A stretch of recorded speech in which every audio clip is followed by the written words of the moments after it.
El síndrome del impostor. Ernesto Miguel Beibe Rosenberg. Repensando el síndrome del impostor como profesionales y con nuestros clientes. Ernesto Beibe, supervisor de casos de mentoría, RGM. Material de estudio para el mentor experto profesional. Nota del autor.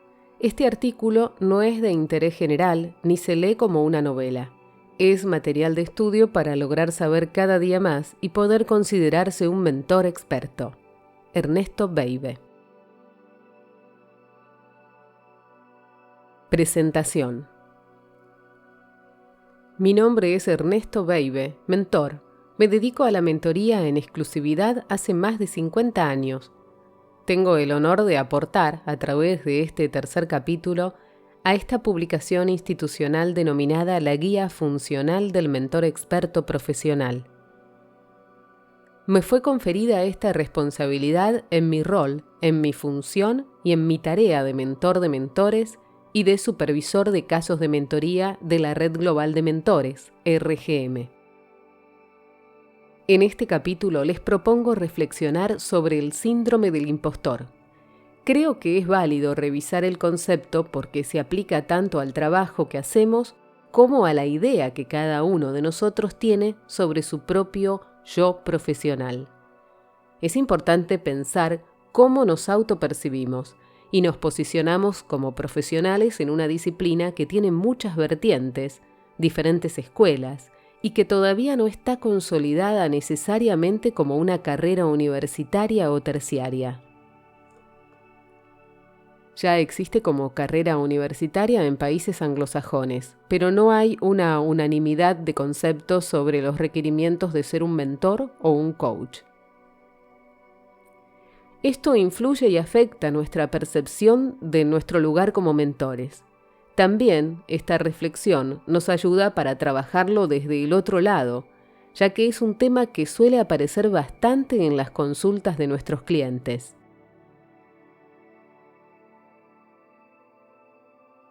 Trazar caminos donde hay terrenos yermos. Quiero usar mi historia y mi trayectoria como ilustración de lo que es ser un mentor experto profesional. Porque cuando yo empecé, hace 50 años, el concepto no existía. No existía ni el nombre de lo que yo quería hacer. No existía una definición para esta profesión. Por eso, me gustaría compartir con ustedes un poco de mi camino en la creación y el descubrimiento de mi yo profesional.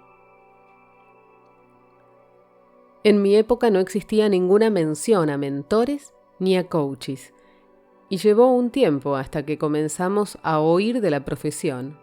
Recién a mitad de la década de 1980 llegaban los primeros conceptos de países anglosajones. Originalmente se confundían las profesiones del mentor y del coach, pues no existía la concepción de los modos de actuación profesional y mucho menos se establecían los claros límites lógicos, metodológicos, axiológicos y legales entre las diferentes profesiones de apoyo al desarrollo del ser humano. Así, por ejemplo, un coach, que se ha traducido como entrenador e incluso inapropiadamente como tutor, era quien enseñaba a otro alguna disciplina, o aún más, los preparaba en la especialización elegida. Así se hacía en el deporte, luego en las artes, para después extenderse el concepto a quien ayuda a otros en su profesión. Y aquí se ve la clara confusión entre quienes se orientan a la formación, a la consultoría, al coaching, a la mentoría, etc. Pues se denota la clara impostura conceptual que nace de desconocer lo que sí somos y de no saber separarlo de lo que no somos. Antes se trataba de que alguien específico de la misma profesión enseñara al otro, tutoría, pero después apareció el concepto de life coaches. Alguien que guiaba al otro en temas del vivir, no en lo profesional necesariamente. Ahora podemos encontrar coaches de muchas disciplinas e incluso dentro de los coaches de la vida. También existen especializaciones, como sería un coach de relacionamiento, por ejemplo, que se dedicaría exclusivamente a ese aspecto de la vida de una persona. Desde mi adolescencia y juventud temprana comencé mi camino de educador, primero con niños, y llegando, con los años, también a gente mayor. Tuve la gran experiencia de trabajar con niños con síndrome de Down, creando un lugar de juegos y aprendizaje que llevarían al bienestar del conocimiento y maduración del niño que se iba convirtiendo en adulto. En esa época las familias en Argentina todavía escondían a los niños con síndrome de Down o autistas, porque no había un consenso social que apoyara su integración en la sociedad normal, como recién va apareciendo en estos últimos años. Hace poco leí el caso de 2 adultos con síndrome de Down que se casaron y que llevan una vida casi independiente, de maestras con síndrome de Down que trabajan de su profesión, y hasta de modelos. En el pasado las expectativas de madurez e independencia eran nulas, y sin embargo, yo ya lo vislumbraba e intentaba empoderar a los padres a que creyeran en sus hijos y en sus capacidades. En ese momento mi rol ya no era de maestro de sus hijos, sino de mentor de los padres. Yo había recorrido un camino y por eso ahora podía elaborar mapas para que otros pudieran recorrer esas rutas más eficientemente, ayudándolos a visualizar la situación de una forma nueva, a encontrar soluciones nuevas y creativas, apoyándolos con mi confianza en que ellos podían y debían exigir lo mejor para sus hijos. Esa experiencia fue la semilla, porque me daba cuenta de que yo podía ayudar de diferentes maneras, porque podía ver más allá de las propias limitaciones de la persona que me contaba sus problemas. Pero el problema que existía es que no había un sistema, una definición, un marco para encuadrar lo que yo hacía y de qué forma lo hacía. Una de mis características era mi rapidez en el diagnóstico de las situaciones. Porque, a decir por una profesional de muy avanzada edad, yo veía el árbol, la rama y la hoja, todo de una sola mirada.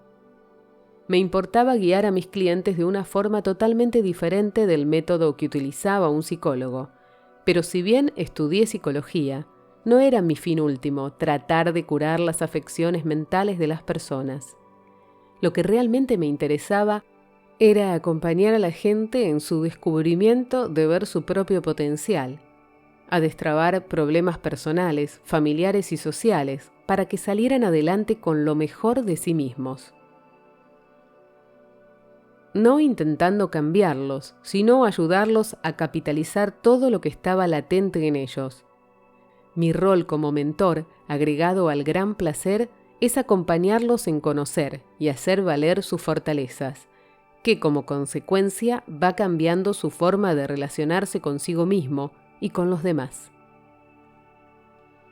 Tuve entonces que crear una definición de la labor que yo hacía, que había tomado como norte y vocación, pero que todavía no existía como profesión ni como concepto. ¿Cómo podía conseguir clientes si no tenía una explicación de lo que podía ofrecer? Lo primero que tuve claro es que yo no quería tratar a la gente, porque los consultantes podían estar desorganizados, pero no enfermos. Entendí que como maestro quería enseñar algo que el otro no sabía. ¿Pero enseñar qué? No me quedaba claro. Era obvio, no les iba a enseñar a otros sobre su propia vida. Pero tal vez sí acompañar, inspirar, ser alguien que se compadece, padecer con, en un momento de la vida, que escucha al otro pensar en voz alta, que tiene claridad al conflicto para ayudar a elegir caminos desde una perspectiva externa. Aquel que acompañaba enseñando lo práctico de la vida y de las profesiones y oficios era en la antigüedad un mentor, y así fue como elegí esa palabra como definición de mi trabajo. Guiar y acompañar a otro a vivir y ver la vida de una manera que la persona no la veía todavía, y transmitir en acciones, verificables en resultados, estos valores a otras personas en dificultades o que ya habían perdido la fe en sus destrezas y habilidades, fue el comienzo de esta profesión de la mentoría. El llamado mentor de la antigüedad, con su experiencia de vida y conocimientos, podía ver más allá de quien viene en busca de una guía, porque se siente o está perdido, y por ello el mentor pone toda su experticia al servicio de su cliente para apoyarlo en su propio proceso de desarrollo. Una vez que empecé con la práctica de esta nueva profesión autodefinida, utilicé intuitivamente todos los conocimientos que fui adquiriendo de diferentes disciplinas. Lo que estudié formalmente o que leí por interés propio, además de mis propias experiencias de vida. Usé conocimientos de psicología, sociología, etología, filosofía, historia. Articulé todos estos saberes y pude encauzarlos, siempre por interés en aprender más, en entender más sobre el ser humano. Fui acercándome a maestros de otras disciplinas que podían ayudarme en el camino, enseñarme nuevas técnicas y conceptos que me hicieran mejor mentor.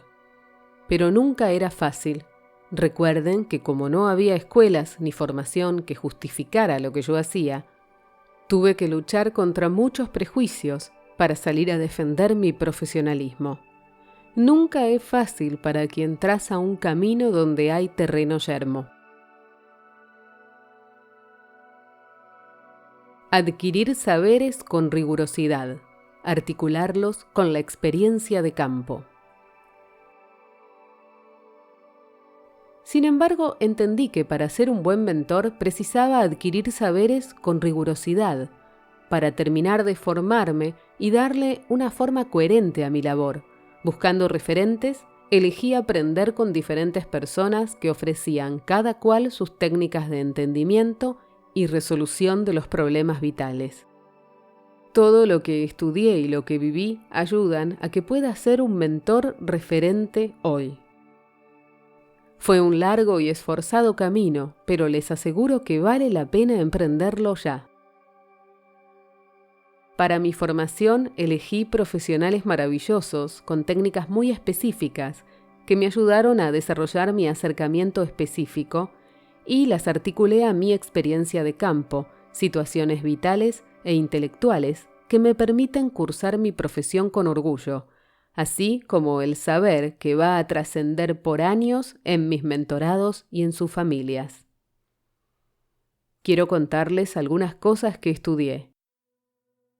Por ejemplo, me fasciné con el estudio del genograma, porque me permitía visualizar y entender muchos de los conflictos familiares e identificaciones ocultas que movían a mis clientes. Estudié y leí cuanto pude y finalmente decidí ir a estudiar con una de las creadoras de este sistema. Así fue como viajé al Valle del Mont Blanc, en Francia, para estudiar con la misma Anne-Anseline Stussenberger. Otra experiencia maravillosa fue estudiar el lenguaje de los órganos en la isla de Chiloé, en el sur de Chile, con la doctora Adriana Scheik, la nana. También estudié sobre elementos de la Gestalt, con Claudio Naranjo, en Sevilla. Supervisé mi trabajo con el psicoanalista lacaniano, Dr. Juan David Nacio, en París. Trabajé el concepto de drama y psicodrama con el psicoanalista Dr. Linares, en Suiza. También estudié psicología sistémica para el tratamiento de familias, con el Dr. Minuchin, en Buenos Aires. Por supuesto que esta formación costó años y múltiples viajes. Por eso, yo sé lo que es ser un pionero en un campo que todavía no estaba institucionalizado. La validez y el síndrome del impostor. Admito con toda franqueza que también yo pasé por cuestionarme quién validaba lo que yo estaba haciendo, ya que no había ninguna institución que hablara de eso. Y más de una vez pasé por sentir el complicado e hiriente síndrome del impostor, cuando no podía presentar ningún título de mentor, ninguna certificación ni un diploma que me acredite, porque simplemente no existía. Yo había creado mi propio camino. Comprendo hoy y tranquilizo a mis alumnos mentores y a mis supervisados de que es muy común que uno se sienta un impostor cuando empieza cualquier profesión. No importa que estudie en la universidad y tenga un título o hasta un doctorado, o que estudie en un lugar para ser mentor o coach, aunque su familia no termine de entender de qué se trata. Lo básico para empezar a ejercer y sentirse listo o preparado es tener un método y una actitud abierta y una gran vocación de ayuda, nunca imponiéndose sobre el cliente, sino acompañándolo a florecer. Y siempre tener en cuenta que a medida que uno va trabajando es imprescindible continuar con la formación propia. Es muy importante hacer supervisiones de los casos con un mentor con más experiencia que pueda ver un poco más allá de lo que ve quien consulta.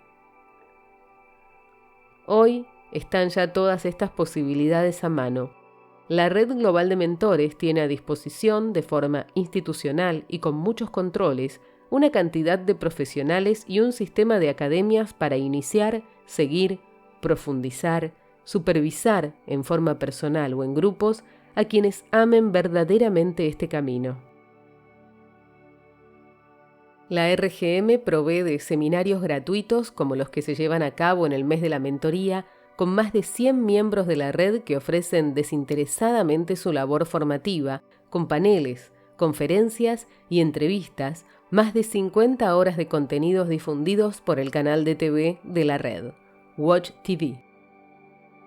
Es decir, que con tanta oferta a la que ustedes podrán acceder, sin años de viajes y aprendizajes nuevos que uno tiene que articular.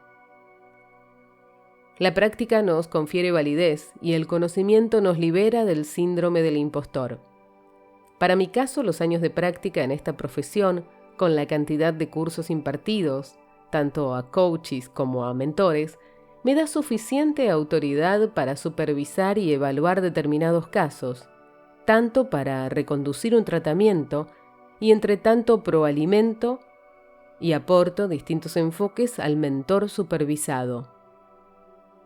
Yo disfruto y aprendo mucho de mis mentorados, cuando acompaño y encamino a los profesionales que traen casos para revisar y supervisar.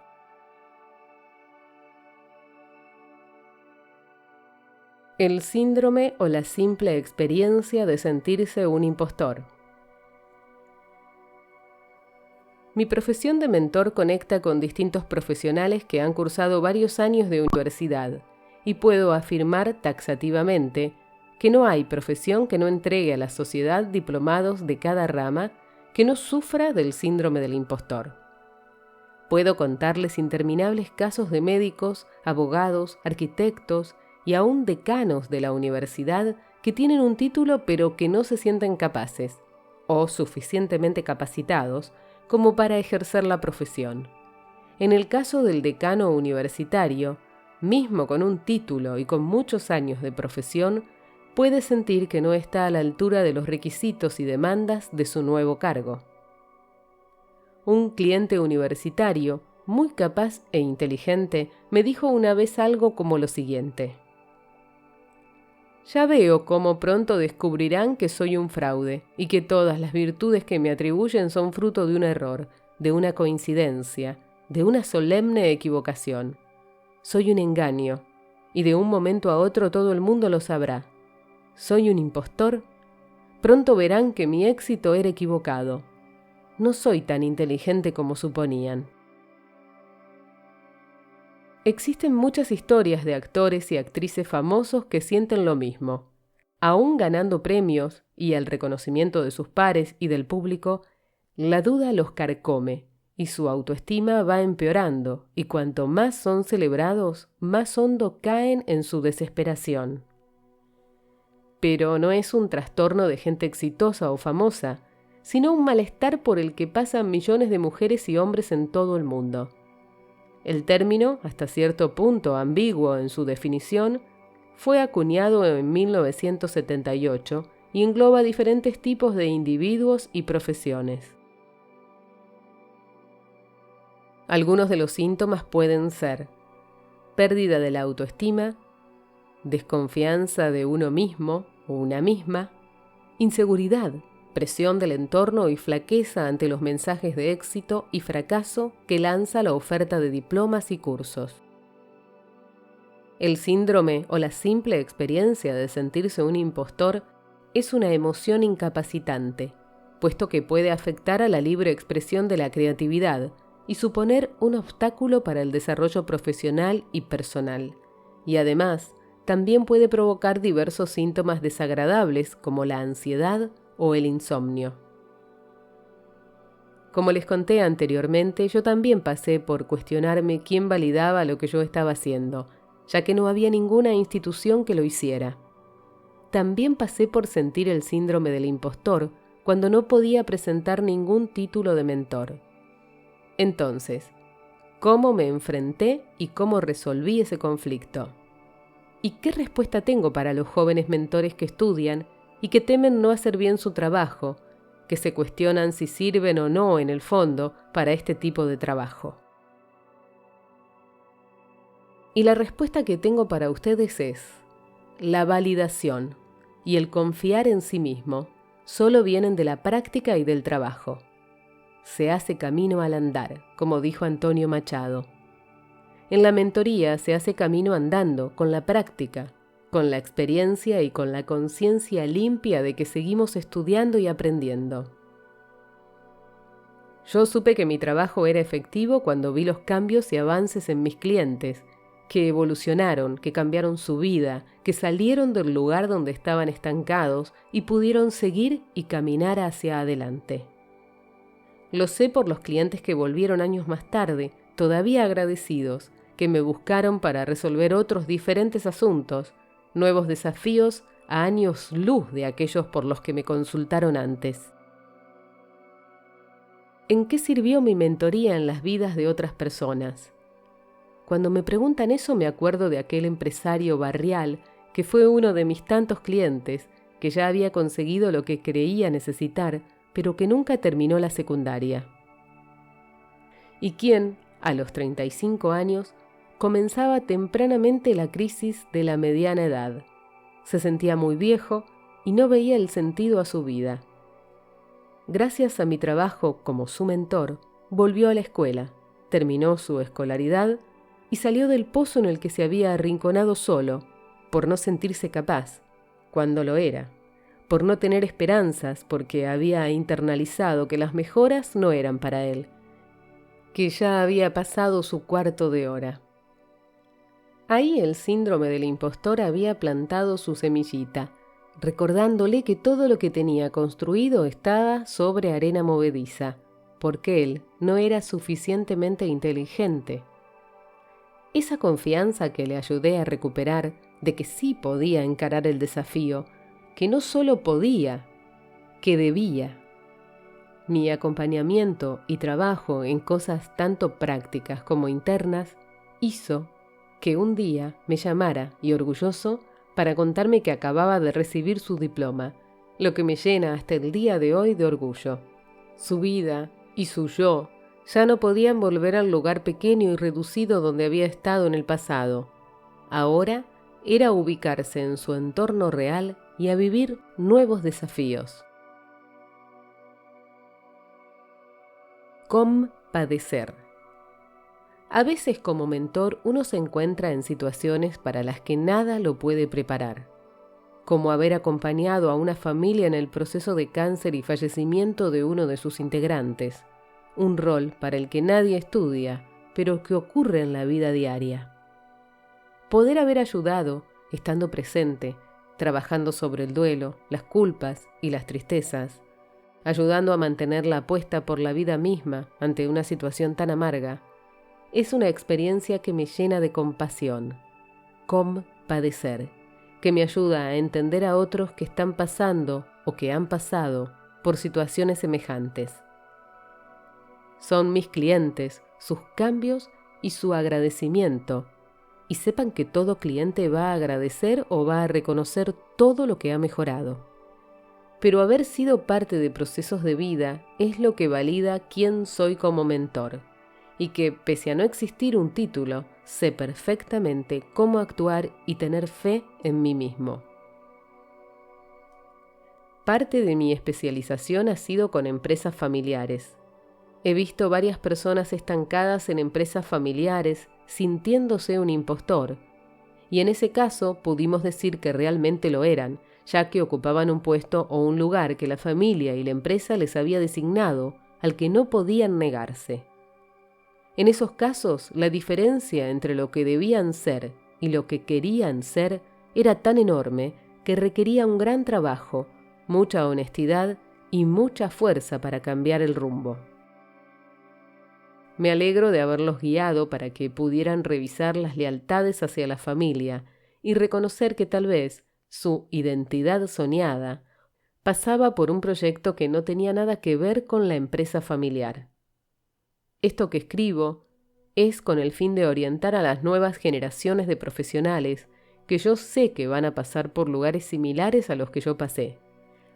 Por eso me siento feliz de poder transmitir mis experiencias en forma intergeneracional. Mentoría y supervisión de casos. Ya hubo varias generaciones de mentores que estudiaron conmigo en la escuela de mentoring que tuve en Buenos Aires, y a terceros que he formado individualmente, así como a otros que, si bien no fueron mis alumnos, han supervisado y supervisan actualmente conmigo. Con el concepto de supervisión llega la segunda parte de la solución al problema del síndrome del impostor. Ya soy mentor, coach. ¿Cómo sé que todo lo que estudié está dando resultado en la vida real? Y aquí entra el valiosísimo tema de la supervisión y un pequeño comentario sobre la falta de obligatoriedad de hacer prácticas antes de comenzar a ejercer la profesión. Sabemos que quien estudia para ser docente obligatoriamente debe pasar por actividades prácticas de su disciplina, donde sus maestros evalúan, corrigen y supervisan lo que el docente futuro hace con los alumnos, en la sala de aula, en la situación real que observan y de la cual darán un retorno posteriormente. Quien estudia para recibirse de médico, aunque sepa toda la teoría de los libros, no puede ejercer si no pasa por las situaciones reales de trabajo en un hospital, en las que siempre hay un médico diplomado para supervisarlos, guiarlos y evaluarlos. Sabemos que nadie obtiene el título de médico ni de docente si no pasa por la parte práctica. Y mismo así, incluso una vez certificados, puede sentirse que no saben nada y piensan que tal vez sean un fraude. Como decíamos anteriormente, lo único que cura esto es la práctica, la experiencia de campo en la vida real. En mentoría y en coaching no hay estudios estandarizados por los estados, aunque sí federaciones y asociaciones que promueven certificaciones. Pero uno tiene que abrirse camino estudiando y aprendiendo lo que le interesa y lo que le ayuda a ser mejor profesional. Generalmente, no existen materias prácticas supervisadas por profesionales experimentados que puedan guiarnos o corregirnos, darnos feedback, una devolución de nuestro accionar como mentores. Por eso les propongo a los nuevos mentores que consideren consultar por cuenta propia, llevando casos para supervisar a los mentores de la RGM, quienes gustosos los acompañarán. ¿Para qué sirve supervisar? Sirve para poder ver otras perspectivas de la situación del cliente, para poder entender nuestros puntos ciegos, aquellos puntos que, por identificación o por trabas, no vemos en el otro porque nos tocan algo muy personal. Para saber si nuestro acercamiento es el correcto, para poder hablar del cliente con alguien que entiende lo que está pasando, ya que no debemos discutir la situación personal del cliente con nadie que no sea un profesional que puede ayudarnos. También porque un supervisor ofrece otro tipo de pensamiento que el nuestro. Nos muestra diferentes técnicas, se interesa en aspectos que tal vez hemos pasado de largo. O sea, no solamente nos ayudan a destrabar y entender más claramente la situación de nuestro cliente para poder ayudarlo, sino que un supervisor sirve de modelo con experiencias, conductas y formas de pensar de las cuales aprendemos, tal como referí en mis encuentros en distintos lugares del mundo. Dentro de varias corrientes de la psicología clínica, es común llevar los casos para ser supervisados. Es una inversión de dinero, o sea, gastamos en la supervisión seguramente bastante más de lo que cobramos con el cliente. Pero no solo salimos con una perspectiva más clara de cómo ayudarlo, sino que hacemos un mini entrenamiento y renovamos nuestras herramientas al ver trabajar a alguien más experimentado sobre un caso que conocemos bien. Asimismo, en psicología, especialmente para quien estudia psicoanálisis, se requiere que el psicoanalista mismo esté en tratamiento, como una forma de asegurar su salud mental, siendo que trata pacientes, y en segundo plano, como forma de entender y aprender el proceso en carne propia. Es difícil tal vez pedirle al mentor o coach que busque ayuda y apoyo de otros, pero, como aquí está claramente explicado, los beneficios serían inmensos. ¿Cuándo me voy a sentir suficientemente seguro, como mentor, mentora, para no sentir el síndrome del impostor? No se puede decir cuándo eso sucede para cada uno, en cada caso, pero puedo dar algunas recomendaciones básicas, que son el equivalente a pensar que si uno construye una casa, debe comenzar con hacer buenos cimientos, para poder crear una estructura sólida, que perdure y se mantenga. Algunas sugerencias son: actualizarse, estar al día estudiando sobre la profesión, leer revistas profesionales, participar de cursos, congresos y encuentros. Tomarse el trabajo de conocer a más colegas y maestros en la profesión, crear lazos de trabajo que en el futuro puedan ser oportunidades de trabajo. La manera más fácil de conocer otra gente de la profesión es en congresos, cursos, encuentros virtuales o presenciales, y a través de sitios web y de las redes sociales como Facebook, Instagram, LinkedIn, entre otras.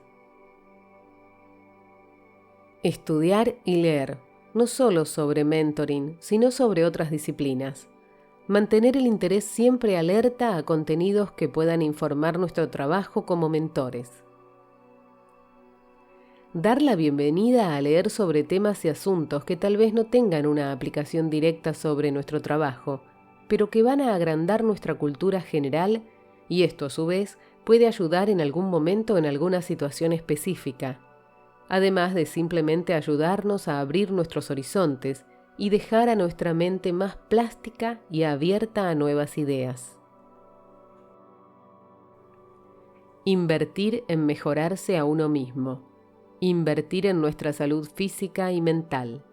Trabajar con un mentor o coach sobre cualquier área de nuestra vida que pueda mejorar, que nos ayude a evolucionar de cualquier situación en la que no estemos bien. Invertir en sesiones de supervisión con algún mentor que tenga una técnica que queramos conocer y ver en acción. Llevar algún caso en el que honestamente sintamos que estamos estancados. Entender que supervisar los casos es abrir las posibilidades del cliente y también es una inversión en nosotros mismos, como tomar una oportunidad de seguir aprendiendo, como si fuera una clase para ver el mecanismo desde adentro. Saber que el supervisor trata al mentor que pide ayuda con el mismo cariño y entendimiento con el que trata al cliente, guiando y enseñando para destrabar temas y poder salir adelante. Ser flexible con futuros clientes. Hasta tener una red de clientes y derivaciones de otros que están contentos y nos mandan más trabajo, no está mal comenzar de a poco, tal vez cobrando menos, pero siempre cobrando porque el trabajo debe ser valorado. No ofrecer ayuda gratuitamente, pero sí con un mínimo de compromiso de la otra persona. Entender que a veces estamos dejando de ganar dinero a cambio de ganar la experiencia de poder estar ahí con ese cliente.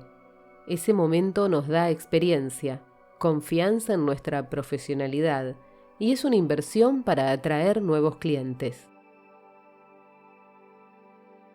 Tener en cuenta que el cliente sabe más sobre sí mismo que nosotros. Preguntar en vez de dar soluciones o dar por sentadas las respuestas. Preguntando cosas, no solo llegaremos más rápidamente a entender la raíz del problema, sino que ayudamos a que el cliente aprenda a preguntarse cosas que tal vez no sabía que podía cuestionar. Ser humilde y oír, no imponer ideas, sugerencias, siempre intentando tamizar las reacciones personales y los juicios de valor. Saber que el objetivo no es crear un cliente dependiente, sino todo lo contrario, empoderarlo para que pueda crecer, resolver lo que lo trajo a la consulta y poder volar por sí mismo hacia un futuro mejor. Hay que saber aplaudir y dejar ir al cliente al que acompañamos. Un cliente satisfecho siempre tiene la puerta abierta para volver cuando necesite ante un próximo desafío futuro. Esta es la mejor propaganda para atraer más clientes. Tener humildad para a veces equivocarnos y poder aceptarlo y mejorarlo, incluso aceptándolo frente al cliente. No hay nada terrible en errar y cambiar el rumbo. También puede ser útil como forma de modelar una conducta que le sirva al cliente. Tener humildad para ver si algo propio nos está impidiendo avanzar o ayudar al cliente y pedir ayuda, ya sea para nosotros o para supervisar ese caso clínico. Una invitación. Usted, como integrante de la Red Global de Mentores, insista, busque dentro de la amplia oferta de la Academia de RGM procesos de certificación. Siga investigando y busque tener ese caudal de conocimientos que terminan con los años convirtiéndolo a usted en un verdadero mentor profesional experto. En las 3 guías del mentor tienen ustedes a mano una oportunidad excepcional de aprendizaje y, adicionalmente, en todos los contenidos que se encuentran en la website de la RG, www.rgmentores.org, Watch TV, radio, agenda y Mentores Magazine, una oportunidad permanente de actualización. Yo, como mentor de mentores, les aseguro que la RGM les ofrece estos saberes para que vayan integrándolos lentamente, no para usarlos al día siguiente sin asimilarlos, sino dejando que el saber los alimente y no solo le quiten el hambre. Ustedes tienen el tiempo y nuevos paradigmas para ejercer una profesión y no un oficio. Esto está escrito por un mentor casi octogenario, que siempre se ha dado a la tarea de apoyar a otros a aclarar sus ideas, a atreverse a dar ese gran paso que lo está esperando para poder llegar a un nuevo escalón en su vida, más alto, más libre. Y de la misma forma que quiero lo mejor para mis mentorados, les deseo lo mejor a mis colegas que caminan por el mundo del mentoring y el coaching, deseándoles lo mejor en su profesión y ofreciendo mis conocimientos y mi apoyo con total confianza en sus futuros éxitos. En Barcelona, octubre de 2021. Mes del Mentor. Mentor Ernesto Beibe. Ernesto Beibe es mentor de empresas familiares a nivel internacional, consultor y estratega, conferenciante, supervisor de casos. Es en realidad un profesional inclasificable por su carácter multifacético. Mentor de mentores y supervisor de casos de la Red Global de Mentores. Con la colaboración de la mentora Celina Tuturman. ernesto.beibe@mentoringempresario.com, celina.tuturman@mentoringempresario.com. Palabras finales. Esperamos que con esta, la última de las 3 guías funcionales del mentor, usted haya podido comprender lo que en realidad significa ser un profesional de la mentoría, como una disciplina con identidad propia, y que igualmente haya aprendido a diferenciar la mentoría de las demás disciplinas de apoyo al ser humano. Le agradecemos el que haya decidido recorrer con nosotros este maravilloso camino, y por ello estamos seguros de que al final de los días, de su actual transitar por este planeta, usted podrá exclamar: «Gracias, vida, valió la pena».